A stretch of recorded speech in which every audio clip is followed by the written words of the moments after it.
So guys, you are here because you're confused about relationship as a man. You want to be a rock star in relationship in 2020 in modern relationship, and you don't know what the hell's going on.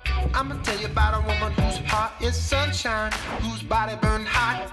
I'm gonna tell you about a woman who's cold as tundra with some frozen eyes. I can tell by the way she moves that she can't. Welcome to the C Note Show, everyone. Brought to you by Great Men Move Mountains and greatmenmovemountains.com. Today is Wednesday. It's 11:02 here on July 1st of 2020. The world, it's a different world. We were just talking to our great friend Patrick in New Zealand and men all around the world. We've got Andy in Spain and our gentlemen all around the United States, West Coast, East Coast, and a bunch of them have our cups. We purchased these cups from one of our regulars on here as well, his company, the C Note Show, and our logo on here. Yeah, Randy's got the cup. A bunch of guys on here have the cup. It is so fun and surreal to be able to send, this love, let's say, this love in a cup all around the world. It's a whole new meeting to fill up your cups, Cynthia.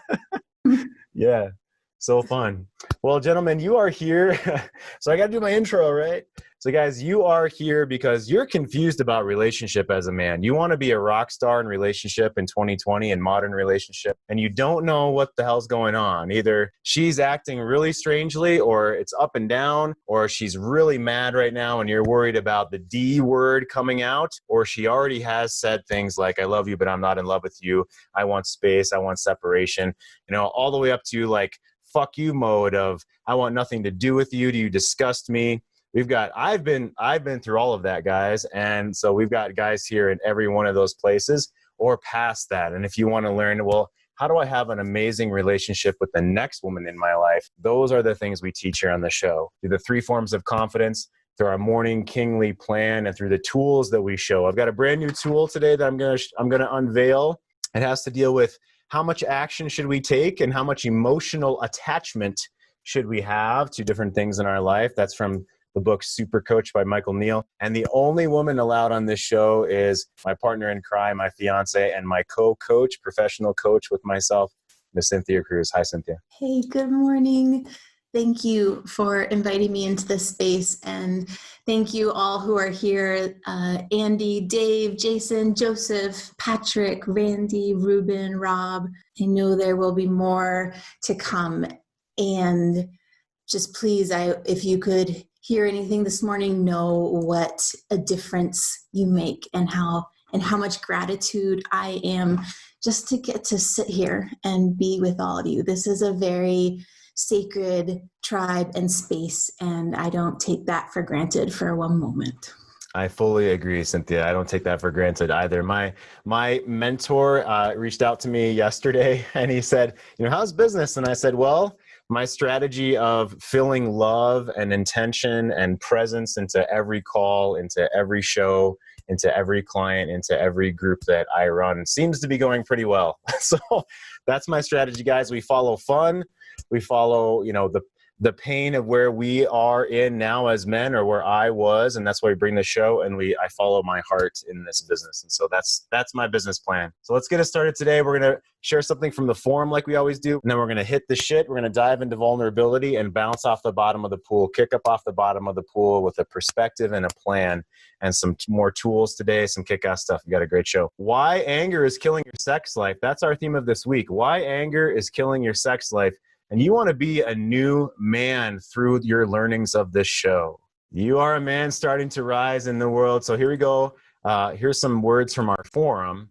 And this man says, I'm no scientist, but get this. I'd heard it before, but never read about it on a 4th grade science page. He says, any form of energy can change. This is from his 4th grader's science book or science page. Any form of energy can change into any other, and one form may change into 2 or more different forms. Energy is always conserved when it changes forms. This means that no energy is lost. And he says that emotion is energy, right? Energy in motion. That means that if I have the energy of heartbreak, sadness, depression, anger, I can take that energy and transform it into something more positive, more beneficial, rather than getting stuck in it. I call it transmutation or transformation from one form of energy to another. I read it also with sex. taking sexual energy and channeling it into creative energy for other purposes. We've got an amazing response from Mr. Jason Bradbury. Jason's on our show today as well from the forum. Jason, I'm going to share parts of this today. If you want to talk with Jason about sexual energy and chakras, I'm going to go into that a little bit, but definitely Jason's the man to talk to you about transforming sexual and other energies into sexual energy. And we talk about this on the show, Cynthia, in forms of relationship. So Jason talks about from the man's perspective, and Cynthia and I love to talk about the third entity perspective. And I'm going to read just parts of this. Jason talks about focus on what you want the energy to become. And I'll come down here. Jason talks about chakras and a lot of phenomenal things that I've studied as well. We'll save that for another time, Jason, or you can reach out to Jason Bradbury directly over Messenger, or you're here because you want to share chat with one another, guys. That's one of the benefits of being here live in the show, is you can post in chat or you can privately chat each other. Awesome stuff. So Jason says, another way I've taught this is men set the intention for your energy and maintain the flame throughout conscious thought. The energy is hot. When controlled, it has tremendous power. It is tremendously powerful. Women are the water. Women's energy is water and always full of power and life. So Jason, I'd love for you to unmute yourself and share with us a bit of what you have taught about transmuting or transforming a man's energy into sexual energy. And you talk about, a woman stopping their energy and a man, how he controls the flow of his energy. And the masculine and feminine is used to heal and grow. Sex can be used to heal and grow. I'd love for you to jump in and give us a few words about this, Jason, please. So when I've taught a lot of classes on slow sex, tantric sex, in our society, especially our Western society, we are so afraid of sexual energy. A lot of religious backgrounds, a lot of reasons for that, a lot of shame wrapped around sex. A lot of our first sexual experiences in our culture are not pleasant. And, for boys in particular, the idea is to get rid of that energy as fast as possible. Every guy in here can remember being 13 years old and going into the bathroom, hiding in the bathroom for 5 minutes and all that. I have no idea what you're talking about, Jason. Can you describe that? No, don't describe that. No, don't. Do you want the process? Or, Go ahead, man. I'll be quiet. Go ahead. I also teach a class on teach guys how to fuck themselves. So oh my goodness! Live now on the C Note Show, how to fuck yourself. She's been telling us that all along, Jason. To go fuck ourselves. Some of the best advice she's ever given. She just didn't know it. Next time you say thank you. Yes, I've been learning how to do that. Yes. Yes. A guy named Jason. When we get rid of that energy, every time we build up, we build such a tremendous sensitivity to it. So anytime we feel any sexual energy, we got to act on it right away. Men's needs are immediate and urgent and all that. And we expel it all the time. Either through sex, masturbation, but sometimes that energy comes out in the way we post on Facebook, or violence, or all this. We're constantly trying to get rid of that energy. And what I do with men in these classes is teach them to move that energy around their body, and use that energy for basically a life force, because that's what it is. It's life energy. If you see a gorgeous little co-ed in the shopping mall or grocery, let that energy wash through you. The gift of the feminine is amazing. Use it to energize yourself. Yeah. So let me jump in. That's one point that I wanted to make, and I'm glad you brought that up. That when we see a woman, even if it's our ex or it's the woman who doesn't want anything to do with us right now, we can appreciate her femininity. We can allow her femininity to wash over us and fill us up without having to do something about it with action, Jason.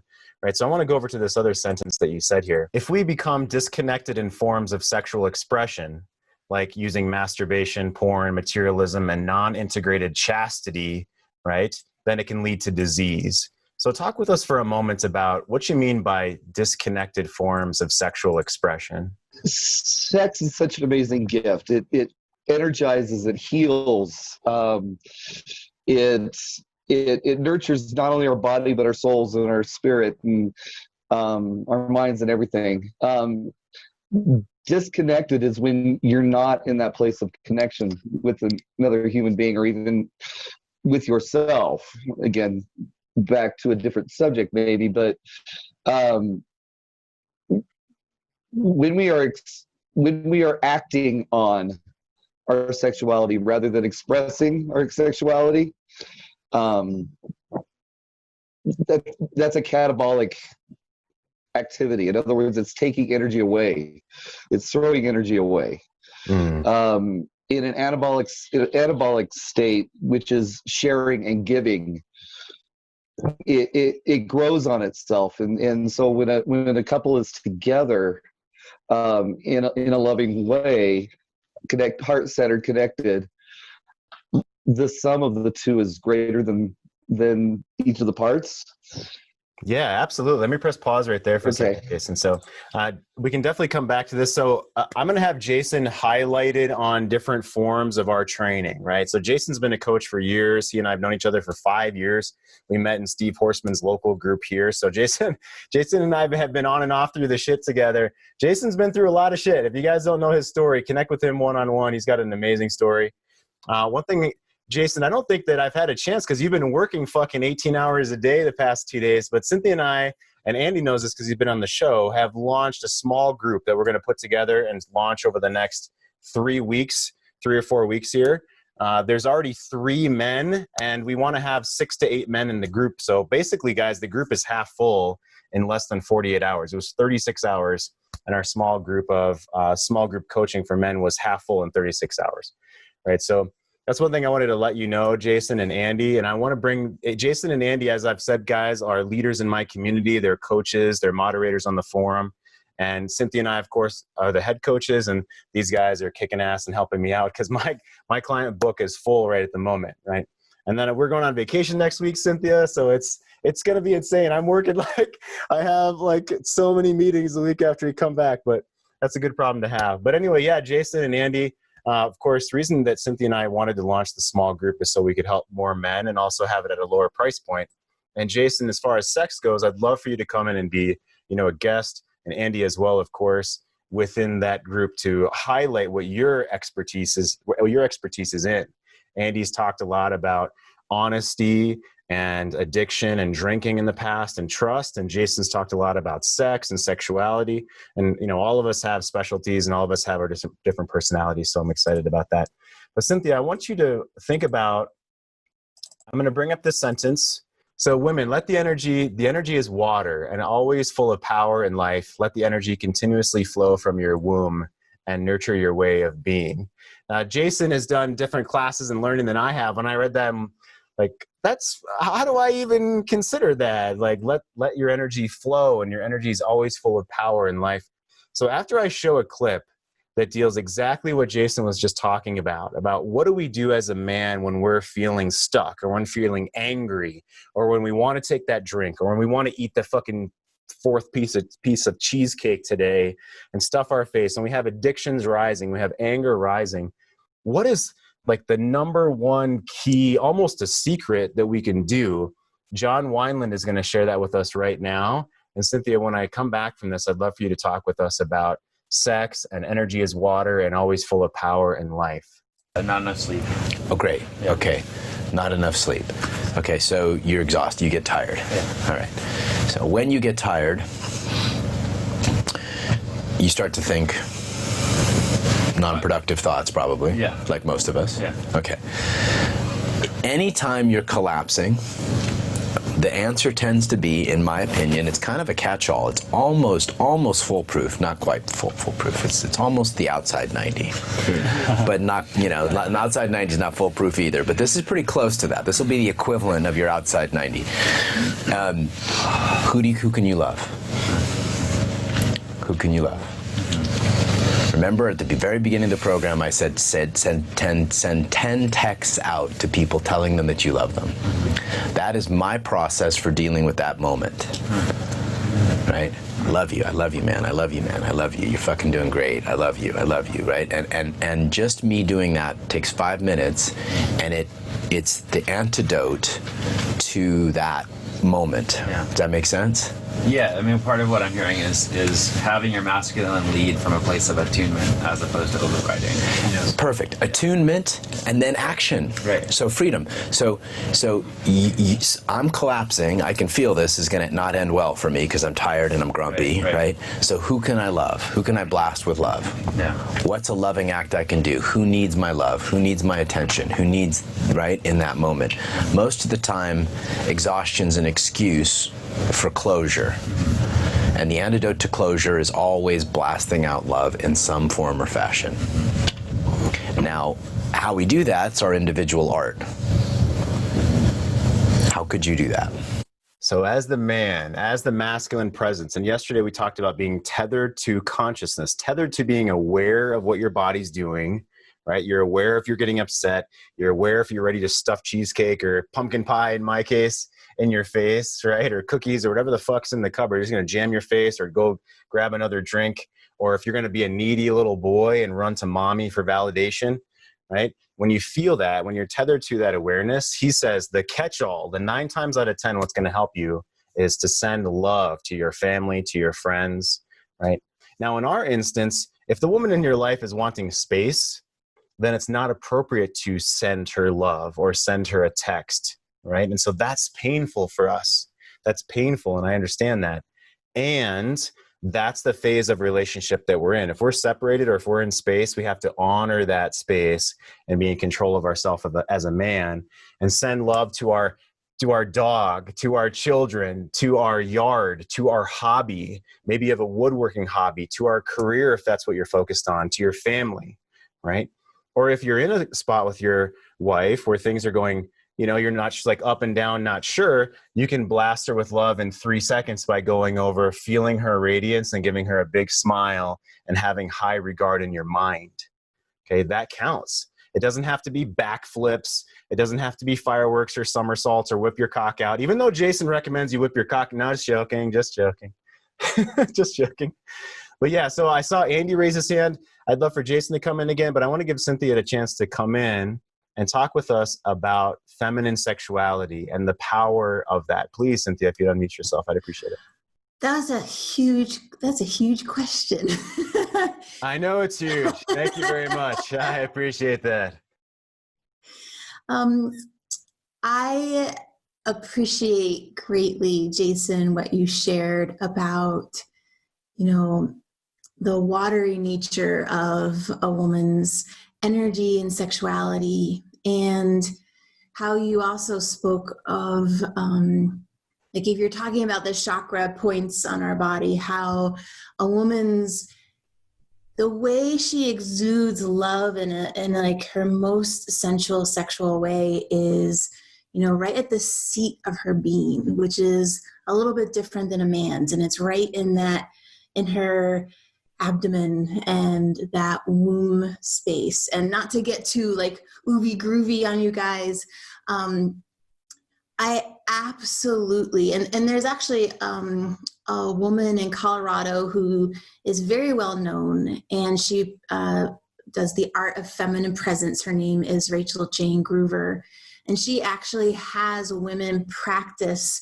moving meditation where they're actually activating and moving that part of their body, because we do get so still and stuck and clamped down. And when our energy's up here in our head, it's really hard for us to be watery and open to with the rest of our body. And so her ability to touch into and feel and meditate with that part of her being and move with it is that water is that ocean. And I want to tell you that despite all the walls that you feel, all the shutdown, all the, you know, energy she can carry in her head and like, leave me alone, you know, a woman who's truly open in her femininity to you wants to be many things with you in bed, but she loves being the ocean beneath you for you to dive into her. Thank you, Cynthia. Yeah, Jason, jump in. What are your thoughts in the moment, please? Sorry, I was responding to Cynthia's comment. Powerful, and feminine, right, Cynthia? Yeah. Yeah. What is so amazing about sex, especially with a feminine woman, a woman open to her femininity, is just how different she is. When I hear Cynthia talk, it's so incredible. Just the nature is just so different, and the washing, the healing a woman can give a man, it's like a weary soldier, weary coal miner coming to rest, and you feel at home when you're really truly making love. It's so much different than using her as a masturbation tool. The healing presence is amazing. One thing I wanted to just to highlight, the reason I raised my hand, Jeff, was that energy can go to yourself as well. And I talked a lot about we are not our thoughts, we are not our everything. And I found that with most men, when they learn to heal themselves by giving themselves energy, change their thoughts. Wineland talks about giving love out. Well, out can be very, very close to yourself, out from your presence, out from your masculine center to your thoughts, to your emotions, to who we conceive ourselves as being. So when we receive that energy from the feminine in the world, we can also heal ourselves with that. And I guess that may be a little woo-woo with it, but it's a real thing. It works. If some guys want to talk about it. Yeah, let me ask you, Jason. So you were saying we can heal out, but that can also focus on, I grabbed the boardroom, because when we heal out in different parts of our own self, it can be the different pieces of us, our disassociated pieces or our pain, right? And then the last thing that you said is the feminine can heal us as well. So how do you mean by the feminine can heal us? Maybe just examples. Nature is feminine. The whole world is feminine. Gotcha. You know how you feel when you're on the mountaintop, right? When you see a beautiful woman, that washing of the feminine through us helps us feel one with things. It raises our energy, helps us vibrate at the level of the world, rather than where we're vibrating in with our own thoughts and our emotions and all that kind of stuff. So the feminine forces us to vibrate with it. There's a reason why we rise to the occasion in bed. The feminine is vibrating at a higher frequency than we are, and we rise to meet it. Sure. Yeah. Thank you. So let's press pause, Jason, for a moment. I love that so much. Yeah. The masculine is stillness, right? And so as Cynthia was saying, the feminine is flow. And for a woman to be in her feminine space, she needs to be in flow. We're going to dive into some shit. I'm going to like go into some anger here. There's probably guys like, holy fuck, I can't even touch my woman right now. I have clients that they're just trying to do a little bit of exercise of connection. And she's saying like, fuck you, you're disgusting. Or, oh, you want to put your hand on my heart and do a hand-to-heart exercise? Like, rolling her eyes like, oh, God, I have to do this now. Or she's standing there like a statue when he hugs her. She just stands there like a statue. So I love absolutely this conversation, right? And so that's the model, guys, right? That's what we would love to have. That's what we're going for. A huge reason Cynthia's on this show, on top of her amazing professional feedback, is to model what healthy feminine looks like, right? Not the unicorn, not the like, she doesn't have bad days or not bad. Cynthia, yeah. Right? Yeah, you're welcome. Hey, just between us men, she has bad days. No, I'm just joking. She's a unicorn. She's perfect. Not really. Don't believe it. Don't believe it. No, she's perfect. Yeah, absolutely. Yeah, oh, can you still? No, she has rough days sometimes. So anyway, it's the model of what healthy feminine can be. And Cynthia's here to help heal us guys from the fucking trauma. Sometimes it's the big T trauma of an explosion or an affair. And other times it's the small T trauma of devaluing us, emasculating us, having mixed messages, even though she's not trying to cause us to feel beat up. That's how we end up feeling if we don't understand these skills, if we don't understand these mindsets, guys, okay? So I'm going to unveil this tool right now. I just wrote this morning. This is based on Michael Neal's Super Coach book. And there's going to be a 2x2, right? It's a 2x2 matrix. So I always love those guys. And so here we're going to go. So here we have action. How much action, behavioral action or mental thinking action should I be putting into something, right? Either low or high. And how much emotional attachment, right? How much emotional attachment should I have? Should I have low emotional attachment or high emotional attachment? Okay, so I'm gonna do this right now. So if I have low emotional attachment and low amount of action, it's I don't give a fuck, right? I don't give a fuck. Like I do nothing about it. Apathy, I don't care, obviously, right?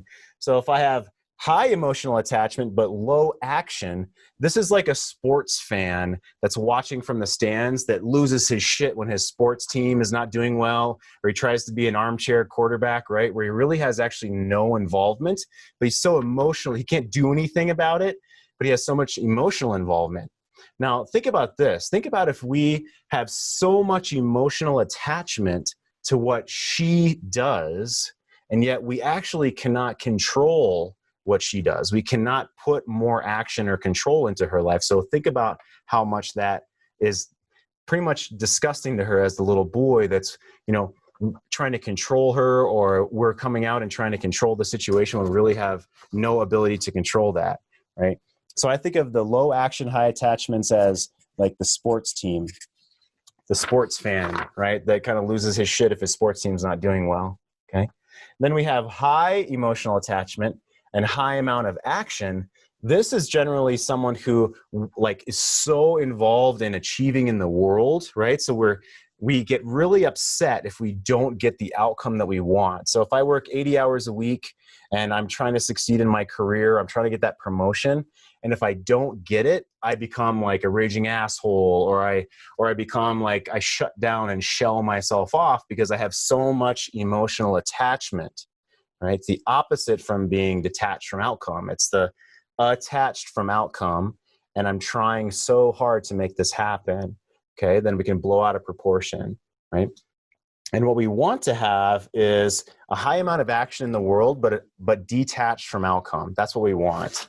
Okay, so I'll put a heart here of we want to have a high amount of movement in the world, right? Where appropriate.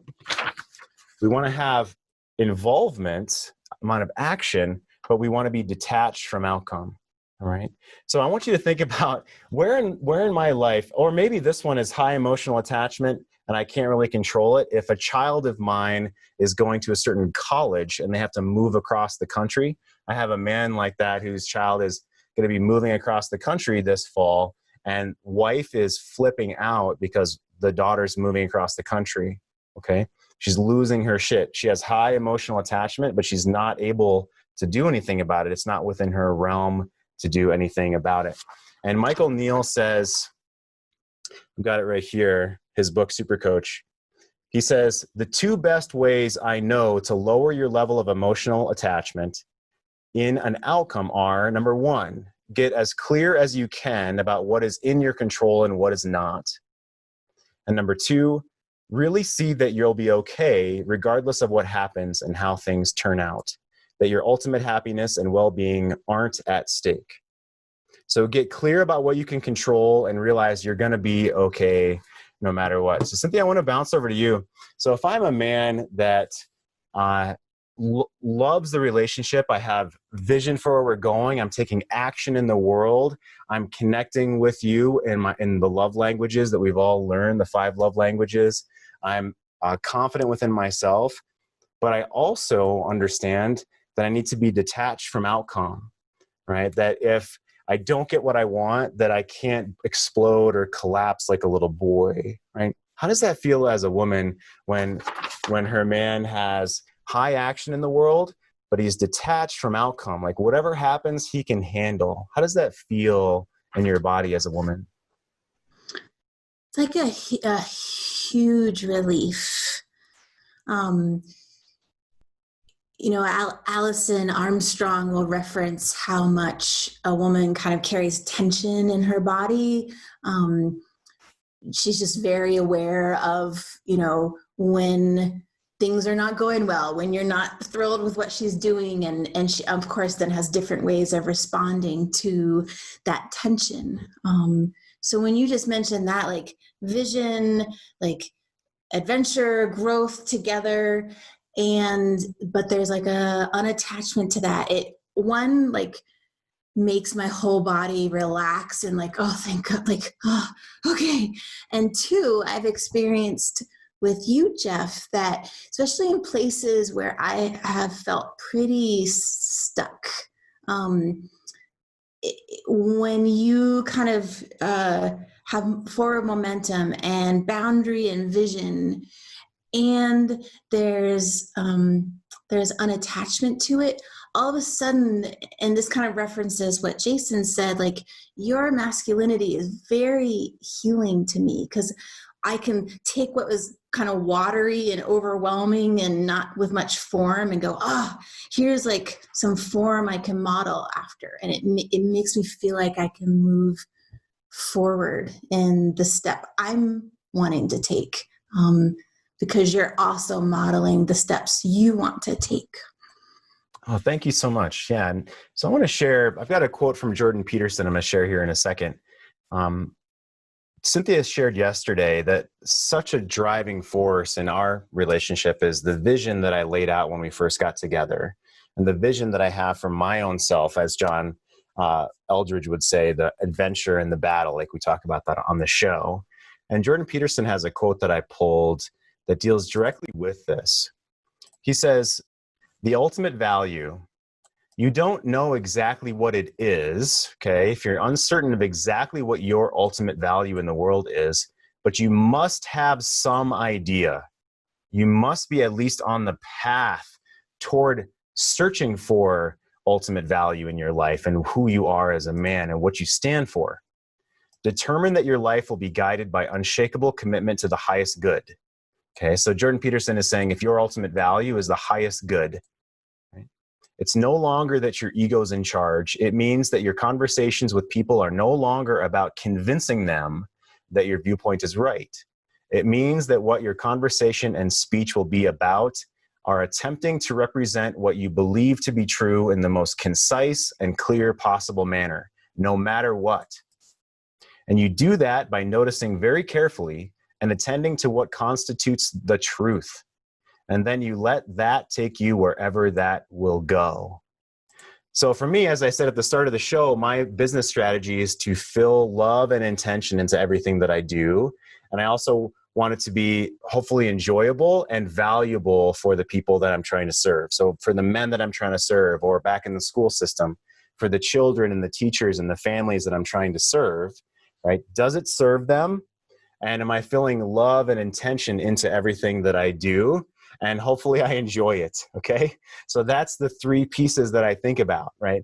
And then in business, it's got to be in some capacity profitable, because I can't pay my bills with love. I mean, that would be great.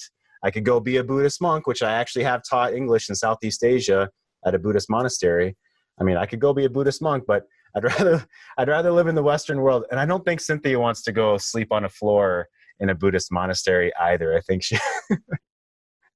Yes. Okay. That wouldn't bug me as much as like your monkhood. That would be very sad and disappointing. Yeah, the monk could have to think about that one.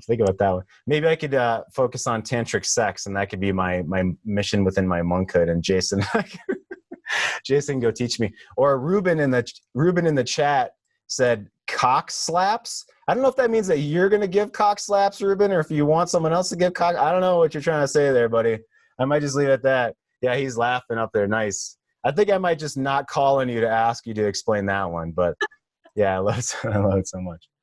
All right, so I want to share, if you're in the place here, guys, of, well, I'm angry. Our theme of this week is why anger is killing your sex life, and you want to have some advice specifically of how to move through that, right? The boredom exercise is definitely one that we talk about here in the show. Okay, and if you're not curious, if you're curious about what this is, if you don't know, reach out to me specifically, reach out to Cynthia directly, and we can bring you up to speed on that.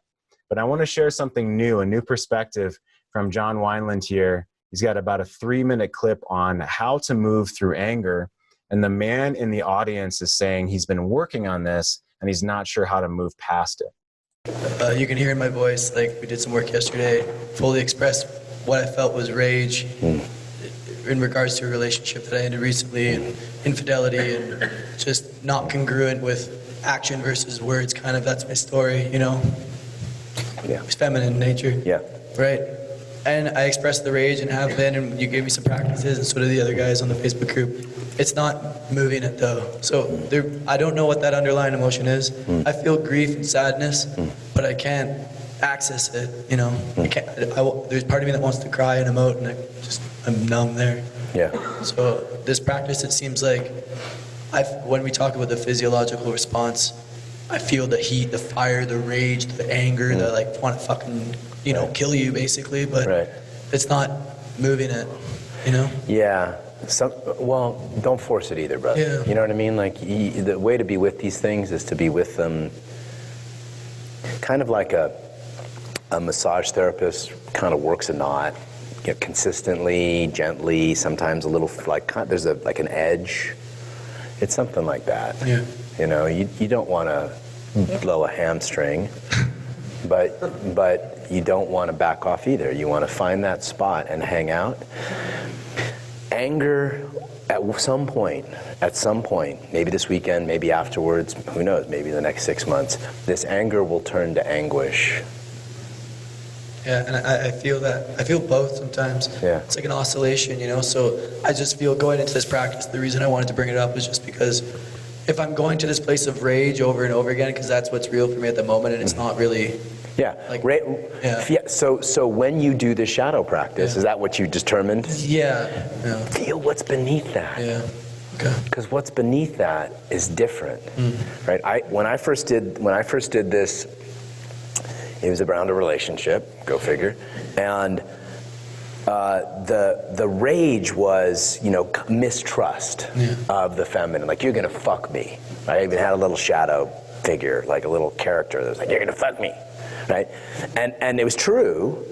That was part of what I felt, but underneath that was actually a different shadow, and it was a needy little boy on his knees, hands reaching up, like, love me, love me, love me, right? And so sometimes anger is a gateway or a shield. I would, because, I think you're a deep cat, so I think I'm going to challenge you to feel what's beneath that, rather than just say I'm stuck on the anger. Yeah.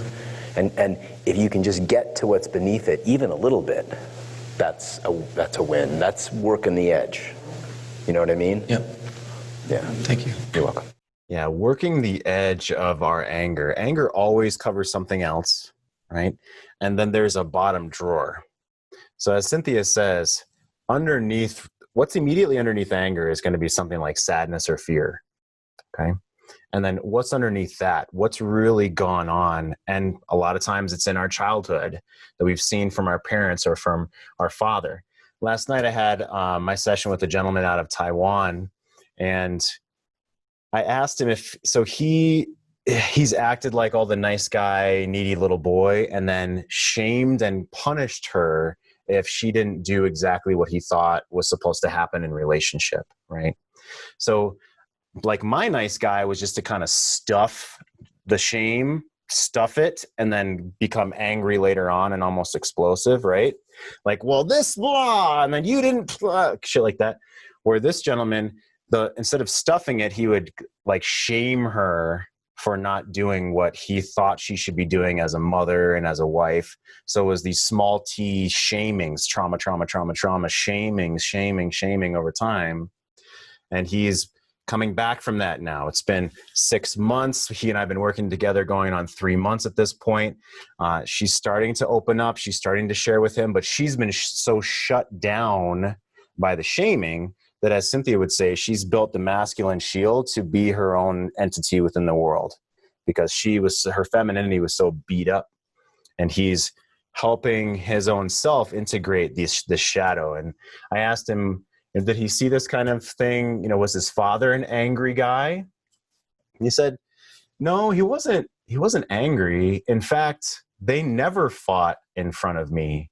They never fought with each other. But what they did do is they were perfectionists with me. So if I didn't succeed in school, or if I didn't succeed in sports, they would shame me.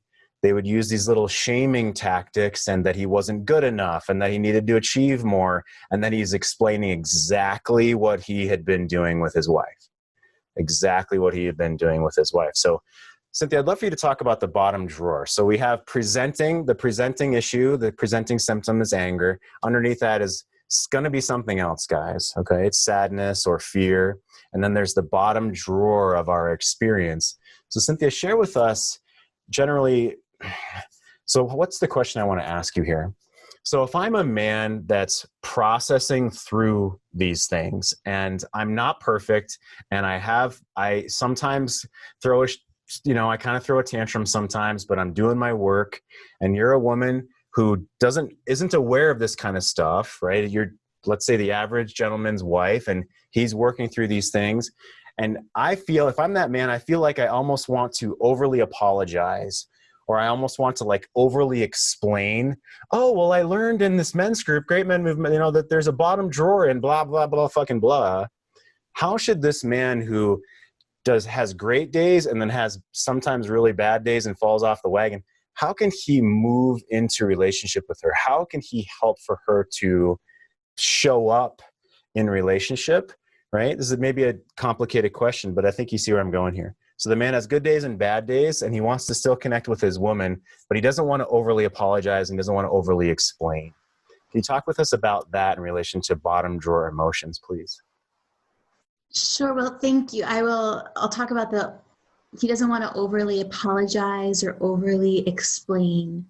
And I think that's a really powerful place to come from. I have actually experienced being in a relationship with a gentleman who he had just discovered men's work and was starting a group. And there was a lot of trying to over-explain. And it was a really interesting experience for me, because I wanted to be in a partnership where there was a man doing his work, and valued that so much and respected that. And but at the same time, it felt still a little bit like that little boy energy, like, tell me I'm doing a good job, tell me this is okay, tell me. And I saw that and understood that it just wasn't, I just kept doing my own thing, like my own kind of masculine world I had created, because there was like my purpose and my vision. And I didn't want to jump into his world because it felt kind of shaky and uncertain. Then the other energy is, we are all wonderfully imperfect and have our like powerful, empowered vision days. And then the days when it's like, man, like the amount of mud on my face right now is pretty thick. But the the energy that you as a man, when you are able to every day tap into like that, what is my bottom drawer? And for women, I call it like their deepest desire. What is it I'm really truly wanting here? Like, oh, I want affection. Okay, well, what's beneath that? I want to be connected. Okay, what's beneath that? Oh, I really want to serve this person in my life. Oh, okay, what's beneath that? I want to be a powerful and impactful person in the world in general. Is that deep enough, or is there something deeper? And I can guarantee when you are in that bottom drawer, rock solid place, this other stuff doesn't matter as much because to anyone else, because you are a solid presence of knowing and understanding yourself. And that's okay that water and fire burn across that rock, because that rock is something that I want to be a part of in all parts of my being in relationship. Oh, so phenomenal, Cynthia. I'd love to open up, gentlemen. If you want a chance to raise your hand or to post a question in chat, please do that now. I'm going to share a quote from Ram Dass here, and then I've got a couple of minutes from Mark Manson. So please, guys, if you're here, always feel like you can raise your hand and jump in. We had a couple of guys raise their hand earlier, and I saw Andy and Rueben put their hands down. So I want to honor you, but no, you can always raise your hand and keep your hand up if you like.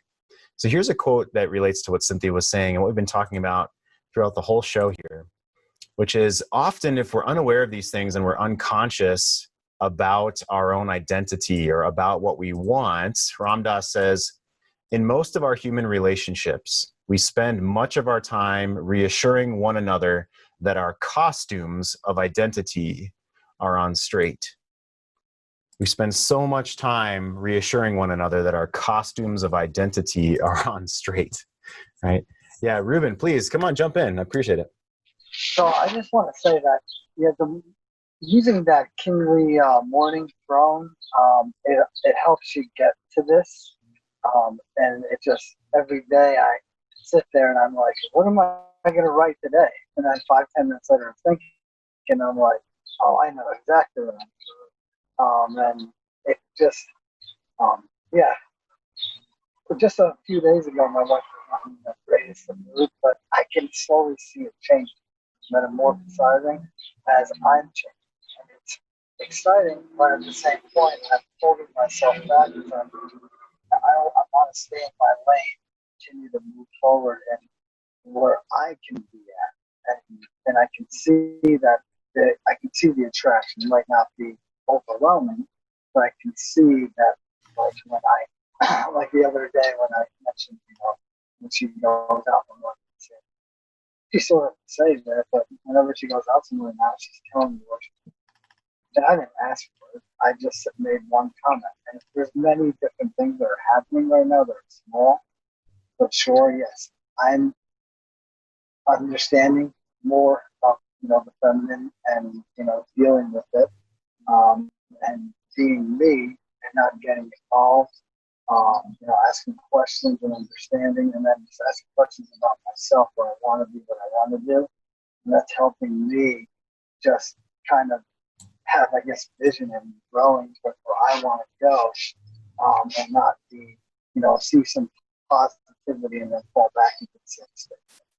Yeah, awesome, Ruben. I'm going to press pause for a second. Good. So let me recap. You were soft, but I could hear you. So you first started to say that you're almost like excavating your own feelings and excavating yourself through the Morning Kingly plan, which is phenomenal. I'm going to share that right now. We have this free in our forum, or you can take a screenshot of this right now. So you're talking about what do I know to be true, Ruben, right? And your brain in the morning's not moving very well, but then you said 5 or 10 minutes later, all of a sudden, wow, okay, I'm really starting to understand what I'm wanting through this consistent routine process in the morning. Cynthia and I were talking, prepping for the show today, about how important it is, and Cynthia highlighted this, how important it is to have a routine that you do for 3 minutes a day or 5 minutes a day in the morning. The first day, it's not going to feel like much is happening, okay? But the 50th day, the 100th day that you do this, the flow is going to be there. The flow is just going to, it grows over the days. It grows more and more and more over the days, just like Ruben said. Now, Rueben, you also talked about you're seeing attraction within her, or you're seeing that there's a change within her, which is phenomenal, but mostly it's for yourself. 99%, 100%, this is for yourself. And I want to reiterate one thing for you, bud, which I know you even commented about how awesome this was yesterday and in Steve's book, Straight Talk Tools, about you cannot be, this is when a man fails, is if he's impatient or overly invested in outcomes. If you're overly invested in outcomes, that's when this fails. And that's one reason I wanted to make this tool today about how much emotional attachment. Okay, we want to have low emotional attachment to the outcome. And we want to take high amounts of action for ourselves of our grounding in the world. Jordan Peterson, to find your ultimate truth. Ram Dass, like, let's spend less time fucking fixing our costume of our identity, and let's actually figure out who we are. As Cynthia says, let's find out what our bottom drawer emotions are. So I've got a couple minutes left. Thank you, Rueben. I appreciate it. I want to share 2 minutes from Mark Manson's new video that was released, I think, 3 days ago. And he talks, it's, Mark Manson's, you could call it pragmatic. You could call him a little bit, not negative necessarily, but, sometimes cynical. A little bit of his writing is on the edge of cynical. And this one is titled, let me find it here real fast. This one's titled, Is Happiness a Choice? I'll share his title screen here. Is happiness a choice? Why you will never be completely happy. Oh, thank you, Mark Manson. Why you will never be completely happy. So let me share 2 minutes from Mark Manson's somewhat cynical video. Here we go. Now. Oh, yeah. Here we go. We're evolved to be slightly dissatisfied all the time, no matter what. And that's because it's a slightly dissatisfied creature that is constantly striving, improving, growing, and doing. And, there's no getting off the treadmill, so to speak. What's ironic, though, is we need that dissatisfaction because it's pushing through the dissatisfaction that gives us a sense of meaning and a sense of happiness with ourselves. Like, if I didn't have some sort of adversity to push through, I wouldn't have any reason to feel proud of myself or to feel satisfied with myself. It would just be like another thing to experience. Psychologists call this the hedonic treadmill. Years ago, they ran studies where they would basically text people randomly throughout their day, and they would tell these people, like, write down on a scale from 1 to 10, how happy are you in this moment, and what are you doing right now? And the idea originally was like, if we can get hundreds of people to write down how happy they are throughout their days, and then you combine all this data, you can start to get a real sense of like what makes people happy, what makes people satisfied. And what happened was actually like it was way more interesting than that. It turned out that pretty much everybody's always at a 7. And good things would happen and they'd go up to a 9, maybe a 10. And then the next day they'd fall back to a 7. Or a bad thing would happen and they'd drop to like a 4 or 5. And then a few hours later, they'd be back at a 7. And this like constant 7-ness was like a very persistent, resilient thing in people's minds. And psychologists found very, very few things bump us out of that 7 for an extended period of time. And so if you think about what a 7 is, it's a mild dissatisfaction. It's things are good, but they could always be better. And I feel like that, we all just instinctively relate to that. Like we're all in that place almost all the time.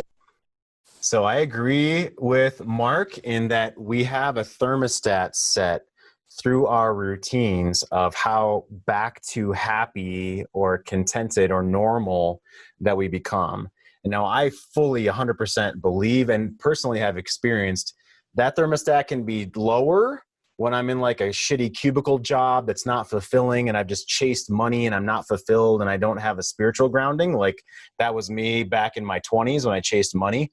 Okay. My thermostat was like a 5, right? My thermostat now is like, let's say 8.5 or a 9. I'm pretty much a 9 like every day because of my routines, because of the things that we teach on this show. Like we're fucking bringing it to you real here.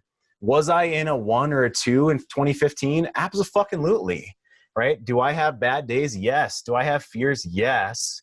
And through the morning routines, the kingly plan, watching this show, reaching out to other men, chatting in private chat, posting on the forum, right? Bringing it to the men, utilizing these tools, reading that next kick-ass book or that motivation fucking brings your thermostat higher and higher and higher. So that's what I would argue with Mark Manson. He's talking about the bell curve of everybody. Okay. The concept is that we have this kind of happiness thermostat and we're all mildly discontented a lot of the time because we want to achieve in the world. I completely agree with that. I think it's part of our evolutionary biology to have that want for something more, right? I agree with that completely. But through this work, guys, we're bringing you how to raise your thermostat higher. Such cool stuff. So Cynthia, let's wrap up our show today. Let's honor our men, please. If you'd help me do that, I appreciate it. Thank you so much. Thank you for Jason for sharing what you did. I always appreciate your wisdom and your study and your depth and your awareness. And it was so fun to see like C-Note mugs arriving.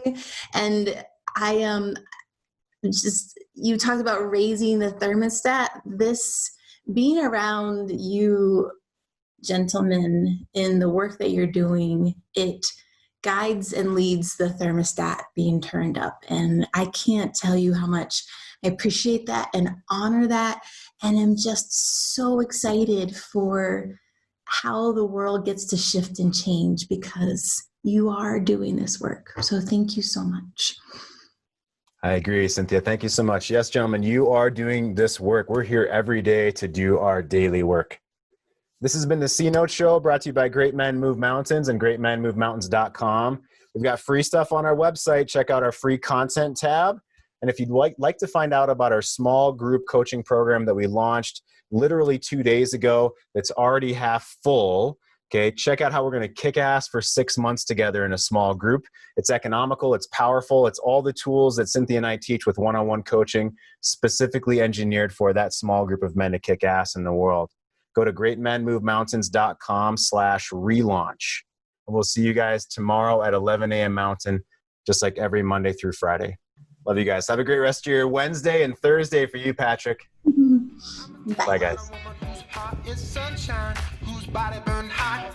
I'ma tell you about a woman who's cold as tundra with some frozen eyes. I can tell by the way she moves that she cares and it's lovely too.